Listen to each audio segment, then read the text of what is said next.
Hello guys, അപ്പോൾ ഇന്ന് രാവിലെ കാലയിൽ സ്റ്റൂളൊക്കെ ഒന്ന് മറിച്ച് കഴിച്ച് ഇച്ചിരി നീരൊക്കെ വെച്ച് കാലിൽ.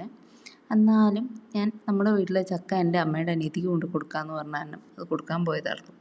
പക്ഷേ ഞാൻ ബസ് സ്റ്റോപ്പിൽ എത്തിയപ്പോൾ തന്നെ ചിറ്റ എന്നെ വിളിച്ചു പറഞ്ഞു, എടി നീ ചുമന്നുകൊണ്ട് വരണ്ടേ, ഞങ്ങൾ നാളെ വരണുണ്ടെന്ന്. അപ്പോൾ തിരിച്ചു വീട്ടിൽ വന്നു. അപ്പോൾ ചിറ്റയ്ക്ക് നാളെ വരുമ്പോൾ പുതിയ പ്ലാവിൽ കിടക്കണത് വെട്ടി കൊടുക്കാമെന്നോർത്ത് ചിറ്റയ്ക്ക് കൊണ്ടുപോയ ചക്ക ഞങ്ങൾ തന്നെ അങ്ങ് മുറിച്ച് തിന്നു കേട്ടോ. ഈ മൊമെൻ്റ് ഉണ്ടല്ലോ, നമ്മൾ അമ്മയും മക്കളും കൂടി ഇങ്ങനെ ചക്കയൊക്കെ മുറിച്ചിരിക്കുന്നു, നാട്ടിലുള്ള പരദൂഷണമൊക്കെ പറയുന്നു. ഈ മൊമെൻ്റ് ഭയങ്കര വാല്യുബിളാണ്. അതൊക്കെ പുറത്ത് പോകുന്നവർക്കൊക്കെ അത് കൃത്യമായിട്ട് മനസ്സിലാവുള്ളൂ.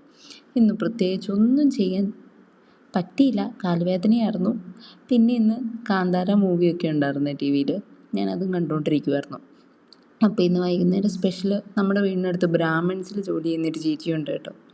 അപ്പോൾ ആ ചേച്ചി ഇന്ന് ചക്കയുടെ ഫ്രോസൺ ആയിട്ടുള്ളത് കൊണ്ടു തന്നു. അത് സ്റ്റീം ചെയ്ത് കഴിച്ചു. സൂപ്പർ ടേസ്റ്റായിരുന്നു കേട്ടോ.